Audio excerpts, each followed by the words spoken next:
പിതാവിന്റെയും പുത്രന്റെയും പരിശുദ്ധാത്മാവിന്റെയും നാമത്തിൽ ആമേൻ. എൻ്റെ പ്രിയപ്പെട്ടവരെ, ഇന്ന് ഒക്ടോബർ 14 ചൊവ്വാഴ്ച.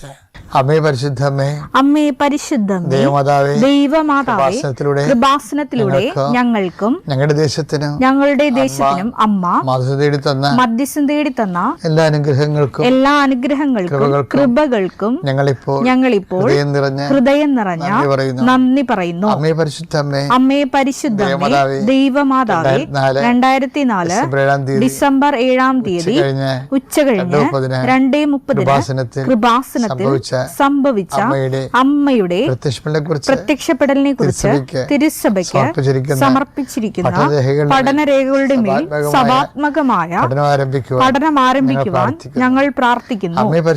അമ്മേ പരിശുദ്ധമേ, ഭൂസ്വർലോകങ്ങളുടെ രാജ്ഞിയായ അങ്ങയ്ക്ക് ഭൗമ സംരക്ഷണത്തിനായി പ്രപഞ്ചപ്രകൃതിയെ തന്നെ തിരുസഭ പ്രതിഷ്ഠിക്കുവാൻ ഈ പ്രത്യക്ഷീകരണ വഴി ഇടയാക്കണമേ.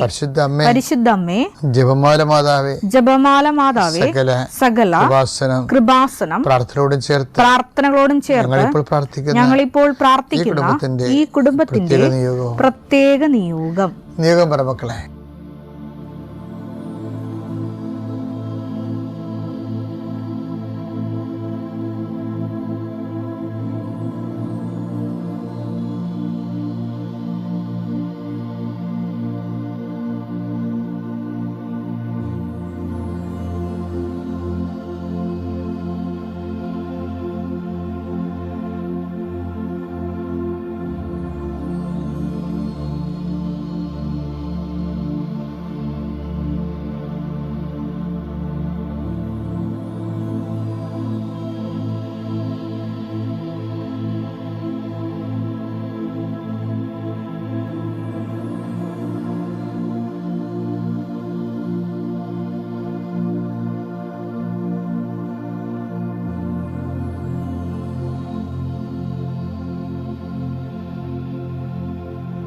അമ്മയുടെ പ്രത്യക്ഷീകരണത്തിന്റെ ഈ അനുഗ്രഹവേളയിൽ ഞങ്ങൾക്ക് സാധിച്ചു തരുവാൻ കനിയണമേ. ആമേൻ. വിശ്വാസ പ്രമാണം.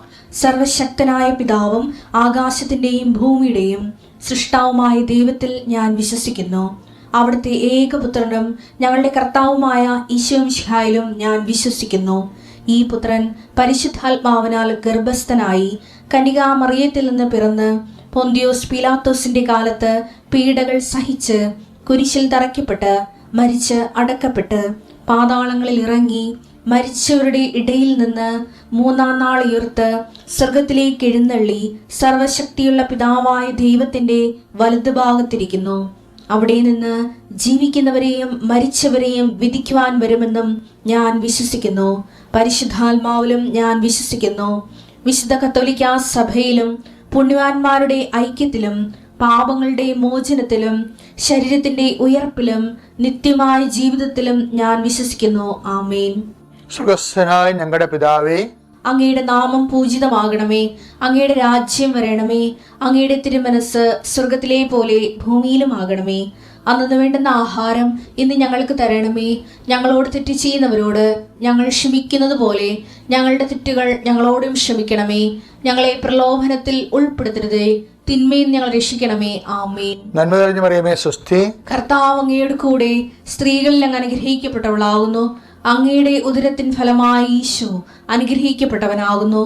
പരിശുദ്ധ മറിയമേ, തമ്പുരാന്റെ അമ്മേ, പാപികളായ ഞങ്ങൾക്ക് വേണ്ടി ഇപ്പോഴും ഞങ്ങളുടെ മരണസമയത്തും തമ്പുരാനോട് അപേക്ഷിക്കണമേ. ആമേൻ.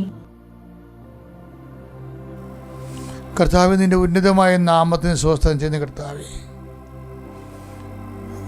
നിന്റെ വിശുദ്ധ പൗരോഹിത്യത്തെ മഹത്വപ്പെടുത്തണമേ.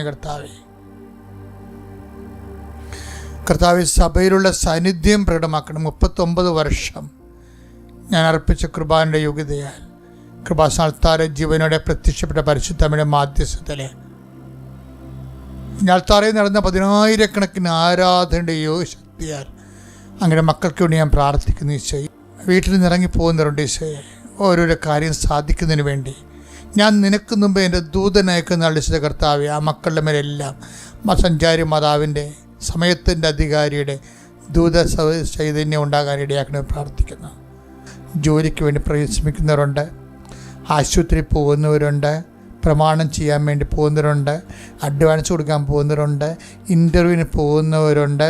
അതുപോലെ തന്നെ ഓരോരോ ക്രയവിക്രയങ്ങൾക്കും ഏജൻസിക്കും ബിസിനസ്സിനും പോകുന്നവരുണ്ട്, വിവാഹ കാര്യത്തിന് വേണ്ടി പോകുന്നവരുണ്ട്, മക്കൾക്ക് വേണ്ടിയുള്ള കാര്യങ്ങൾക്ക് വേണ്ടി പോകുന്നവരുണ്ട്, വീടിനോട് ബന്ധപ്പെട്ട കാര്യങ്ങൾക്ക് വേണ്ടി പോകുന്നവരുണ്ട്, റവന്യൂ ആയിട്ടുള്ള കാര്യങ്ങൾക്ക് വേണ്ടി പോകുന്നവരുണ്ട്. ഈശോ അവരെ എല്ലാവരെയും ഏറ്റെടുക്കണമെന്ന് പ്രാർത്ഥിക്കുന്നു. ശ്രദ്ധിക്കട്ടെ. Hallelujah, hallelujah, hallelujah, hallelujah, hallelujah. Lord Jesus Christ, pour out His Spirit, the fire fingers, with the precious blood, Lord, and peace, Spirit of power and grace.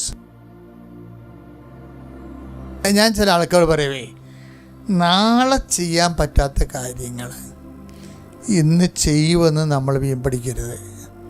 എന്നുവെച്ചാൽ നമ്മളെപ്പോഴും പ്രശ്നം, കർത്താവിൻ്റെ തിരുസന്നിധി ഒരു സന്തുലിതാവസ്ഥ നിലനിർത്താൻ കഴിയണേ. അതായത് ചില സമയത്ത് പീക്കിലോട്ട് ദൈവ ചൈതന്യം ഇങ്ങനെ പോവും, എന്നിട്ട് നേരെ ഗ്രാഫ് താഴേക്ക് വരും, പിന്നെ ഉയരും, ഇങ്ങനെ താഴും. അങ്ങനെ പോകേണ്ട കാര്യമില്ല. ശരിക്കും പറഞ്ഞാൽ യാതൊരുവിധ വെല്ലും ബ്രേക്കും ജീവിതത്തിൻ്റെ മേലില്ലെങ്കിലും എപ്പോഴും ദൈവത്തെ സംബന്ധിച്ചിടത്തോളം കിട്ടണ അനുഗ്രഹത്തിന് ആനുപാതികമായിട്ടാണ് നിങ്ങളെ കേൾക്കണ പാട്ടിന് പറ്റുന്ന ഡാൻസ് എന്ന് പറഞ്ഞല്ലേ. എന്ന് വെച്ച് കഴിഞ്ഞാൽ ഇപ്പോൾ കുടുംബ പ്രാർത്ഥനയൊക്കെ ഉണ്ട്. കാര്യം മകന് ജോലി കിട്ടി, വീടൊക്കെ വെച്ച്, അച്ഛൻ വന്ന് വീടൊക്കെ വെഞ്ചരിച്ച്, ഇപ്പോൾ വലിയ മുട്ടിപ്പാടൊന്നുമില്ല, ഇപ്പോൾ ഓക്കെയാണ്. ഇനിയിപ്പോൾ കൊച്ചു നാളെ കേൾക്കുകയാണ് അവൻ്റെ വിസ ക്യാൻസലാകാൻ പോവുകയാണ്. അയ്യോ, ഞാൻ എന്തുമാത്രം കഷ്ടപ്പെട്ട് പ്രാർത്ഥിച്ചതാണ് എന്ന് പറഞ്ഞുകൊണ്ട് അപ്പം തന്നെ പിന്നെ പ്രാർത്ഥന മുടക്കുന്നേ. വരാനിരിക്കുന്ന കാര്യങ്ങൾ അവൻ നിന്നോട് പറയും. അതാണ് വിഷയം. അത് എന്നുവെച്ചാൽ കാലാവസ്ഥകളിൽ ഭേദങ്ങളിൽ കൈവരിക്കുന്ന സന്തുലിതാവസ്ഥ ദൈവത്തിരുസന്നിധിയിൽ വെടിപ്പോടെ നിൽക്കാൻ നമ്മളെ സഹായിക്കുന്നതാണ്. അപ്പോൾ ഇപ്പോൾ കുറച്ച് കാര്യങ്ങളൊക്കെ എല്ലാം ഭംഗിയായിട്ട് എനിക്കാണെങ്കിൽ ചേടത്തിമാരെ കൊണ്ട് ഭയങ്കര പേടിയുള്ളൊരു മനുഷ്യനാണ് ഞാൻ. ഇവരൊക്കെ ഇങ്ങനെ വാരിക്കെട്ടിയൊക്കെ ഓരോ കാര്യം പറയുമ്പോൾ ഞാൻ മൈൻഡ് ചെയ്യത്തില്ല. അതെന്ന് വെച്ച് കഴിഞ്ഞാൽ എനിക്കറിയാം ഇപ്പം ഇത് നല്ലപ്പോഴും കുറേ അനുഗ്രഹങ്ങളൊക്കെ കിട്ടി, മക്കളൊക്കെ രക്ഷപ്പെട്ടൊക്കെ കഴിഞ്ഞപ്പോഴാണ് ഇവർ വലിയ സംഭവമൊക്കെ പറയണമെങ്കിലും നാളെ ഇവർക്കൊരു പണി കിട്ടുകയാണെങ്കിൽ ഈ സാഹചര്യങ്ങളൊന്നും ഉണ്ടാകും, ഈ ഭക്തി ഉണ്ടാകത്തില്ല, പ്രാർത്ഥന ഉണ്ടാകത്തില്ല. മോന്തം കയറ്റി എവിടെയെങ്കിലും ദൈവത്തിനെയും തെറി വിളിച്ച് എവിടെയെങ്കിലും മൂല കുത്തിരിക്കണ കാണാം. ഇത്രയുള്ള സാധനം. ഇങ്ങനെ ഉള്ളവർക്ക് ഇങ്ങനെ തന്നെ 8 പണി കിട്ടുകയും ചെയ്യും. എന്താ കാര്യം ചെറിയാവോ? അതായത് നീ അത്തിവൃക്ഷത്തിൻ്റെ ചുവട്ടിലായിരിക്കുമ്പോൾ നിന്നെ ഞാൻ കണ്ടു. കഴിഞ്ഞ ആഴ്ച നമ്മൾ കണ്ടതാണേ ഇത്. പക്ഷേ ഇതിന് വരവ് ഇത്തിരി പെശക് വരവാണ് ഈ വരുന്നത്. ഇപ്പോൾ നീ ഒരുത്തരെ കണ്ടുമുട്ടിയ കാര്യമാണ്. ആ നാന്താരിയല്ല. റബ്ബി നീ എന്നെ എങ്ങനെ അറിഞ്ഞു എന്ന് ചോദിക്കുമ്പോൾ ഈശോ പറയും, നീ അത്തിവൃക്ഷത്തിൻ്റെ ചുവട്ടിലായിരുന്നപ്പോൾ പീലിപ്പോസ് നിന്നെ കാണുന്നതിന് മുമ്പേ. അതൊക്കെ എനിക്ക് കേൾക്കുമ്പോൾ ഭയങ്കര ഇഷ്ടമാണ്. അതായത് പീലിപ്പോസ് എന്ന് പറഞ്ഞ ഒരാൾ നമുക്കുണ്ടാകുമല്ലോ. നിൻ്റെ അപ്പൻ, നിൻ്റെ അമ്മ, നിൻ്റെ ചിറ്റപ്പൻ, നിൻ്റെ ആൻറ്റി, നിൻ്റെ അങ്കിള്, ഇങ്ങനെ കുറേ അണ്ണന്മാരുണ്ട്. അത് പീലിപ്പോസ്. നമ്മൾ കുറേ പീലിപ്പോസുമാരുണ്ടാവും. കർത്താവ് എന്ന് പറഞ്ഞാൽ നിൻ്റെ ആൻറ്റിയും അണ്ണനും കൂട്ടുകാരും അതാണ് പീലിപ്പോസ് എന്ന് പറഞ്ഞ ആ കക്ഷികളൊക്കെ നിന്നെ കാണുന്ന മുമ്പ് കാണാൻ തുടങ്ങിയവരാണ് ഞാൻ. യോഹന്നാൻ 1:48. അപ്പോൾ നഥാനിയേൽ ചോദിച്ചു, നീ എന്നെ എങ്ങനെ അറിയുന്നു? യേശു മറുപടി പറഞ്ഞു, പീലിപ്പോസ് നിന്നെ വിളിക്കുന്നതിന് മുമ്പ് നീ അത്തിമരത്തിന്റെ ചുവട്ടിലിരിക്കുമ്പോൾ ഞാൻ നിന്നെ കണ്ടു. ഈശോയ്ക്ക് നമ്മളെക്കുറിച്ചുള്ള അസസ്മെന്റ്. എന്നിട്ട് ഈ അസസ്മെന്റിൻ്റെ അകത്ത് ഒരു ഐഡന്റിറ്റി പറയുന്നുണ്ട്. കർത്താവ് ഫിക്സ് ചെയ്തിരിക്കുന്ന ഐഡന്റിറ്റി ഉണ്ട്. എന്താണ് അത്? ഒരു വെല്ലുവിളിയാണ് നമ്മുടെ മുമ്പിൽ. എന്താണെന്ന് വെച്ച് കഴിഞ്ഞാൽ ഇതാ ഒരു യഥാർത്ഥ ഇസ്രയേലിയൻ, ഇവനിൽ യാതൊരു കാപട്യവും ഇല്ല. എൻ്റെ മക്കളെ, ഞാൻ നിങ്ങളുടെ കാലെ പിടിച്ച് പറയുകയാണ്, കർത്താവുമായിട്ട് മുന്നോട്ട് പോകാൻ ഉദ്ദേശിക്കണമെന്നുണ്ടെങ്കിൽ ഈ വിഷയം ഒന്ന് സീരിയസ് ആയിട്ട് എടുക്കണം. യോഹന്നാൻ 1:47 നഥാനിയേൽ തന്റെ അടുത്തേക്ക് വരുന്നത് കണ്ട് യേശു അവനെ അവനെ കുറിച്ച് പറഞ്ഞു, ഇതാ നിഷ്കപടനായ ഒരു യഥാർത്ഥ ഇസ്രായേൽക്കാരൻ. ഇവനിൽ യാതൊരു കാപട്യവുമില്ല. എന്നെ വല്ലാത്ത രീതിയിൽ മാറ്റിമറിച്ചിട്ടുള്ള വചനമാണിത്. എൻ്റെ പ്രിയപ്പെട്ട ഇതിൻ്റെ പ്രശ്നം വെച്ചാൽ യേശുവിനെ 1650 അല്ലെങ്കിൽ 550 വർഷം മുമ്പാണ് ഹിസ്റ്റോറിക്കലായിട്ട് ഈ യാക്കോബ് എന്ന് പറയുന്ന കക്ഷി ജീവിച്ചിരുന്നത്. അപ്പോൾ ഈ നാഥാനിയലെ കാണുമ്പോൾ പറയുന്നത് യാക്കോബിനെ കുറിച്ച് നമ്മളിപ്പോൾ നമ്മുടെ പിതാവായ എബ്രഹാത്തിൻ്റെ മകൻ, ഇസ്ഹാക്കിൻ്റെ മകൻ, യാക്കോബിൻ്റെ ദൈവം എന്നൊക്കെ നമ്മൾ പറയുന്നത്, യാക്കോബിൻ്റെ ദൈവം എന്നൊക്കെ നമ്മൾ പറയുന്നുണ്ടെങ്കിലും യേശു ഈ മനുഷ്യനെക്കുറിച്ച് കോംപ്രമൈസ് ഇല്ലാതെ സംസാരിക്കണം. ഇയാൾ കാപട്യക്കാരനാണെന്നാണ്. അത് സുവിശേഷകന്മാർ ആ വന്ന വെളിപാട് അതുപോലെ എഡിറ്റ് ചെയ്യാതെ നേരെ അടിച്ച് കയറുകയും ചെയ്ത്. ഇവർ ആദ്യം ഇത് വെളിപാട് വരുന്നത് എഴുത്തുകാർക്ക്, സുവിശേഷകന്മാർക്കല്ലേ വന്നത്. കർത്താവ് പറഞ്ഞ കാര്യങ്ങൾ അവർ അതുപോലെ തന്നെ, ഇത് യാക്കോബിന് ദൈവമാണ്, യാക്കോബ് ദൈവം തന്നെ അറിയപ്പെട്ട യാക്കോബിന് ദൈവം എന്നുള്ളതാണ്. അപ്പോൾ കാപട്യക്കാരന് ദൈവമായിട്ട് അറിയപ്പെടാൻ ദൈവം ആഗ്രഹിക്കുമോ? അപ്പം അതുകൊണ്ട് ഇത് വേണേൽ എഡിറ്റ് ചെയ്ത് കളയാമെന്ന് പറഞ്ഞാൽ അവരാരും എഡിറ്റ് ചെയ്ത് കളഞ്ഞില്ല. യേശു എന്ത് പറഞ്ഞ് യാക്കോബ് കാപട്യക്കാരൻ ആണെങ്കിൽ കാപട്യക്കാരൻ തന്നെയാണ്. അതിൻ്റെ അകത്ത് മാറ്റാൻ പറ്റത്തില്ല. നമുക്ക് ബ്രാൻഡഡ് ആകാതിരിക്കാൻ വേണ്ടി നോക്കണേ മക്കളെ. കാപട്യം ഒരു പ്രോബ്ലമാണ്. ഇപ്പോൾ സാഹിബിനെ കാണുമ്പോൾ കവാത്ത് മറക്കണം എന്ന് പറഞ്ഞില്ലേ. പ്രാർത്ഥനയുടെ ഉത്തരങ്ങളിൽ ഏറ്റവും വലിയ പ്രോബ്ലമുള്ള കാപട്യമാണ്. 1650 കൊല്ലം മുമ്പ് ജീവിച്ചിരുന്ന മനുഷ്യനാണ് യാക്കോബ്, യേശു ക്രിസ്തുവിനേക്കാളും. പക്ഷേ ഇത്രയും നാൾ പ്രശ്നങ്ങളൊന്നും ഇല്ലായിരുന്നേ.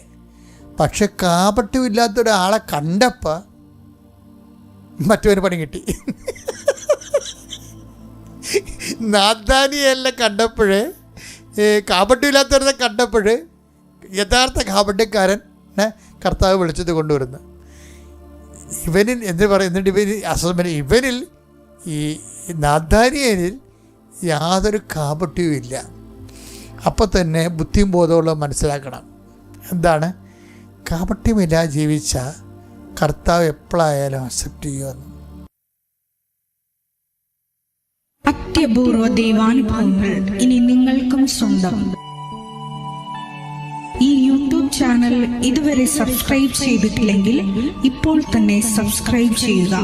ഈ വീഡിയോ ഇപ്പോൾ തന്നെ നിങ്ങളുടെ സുഹൃത്തുക്കൾക്ക് ഷെയർ ചെയ്തുകൊണ്ട് കർത്താവിന്റെ പ്രേക്ഷിതരാകുക.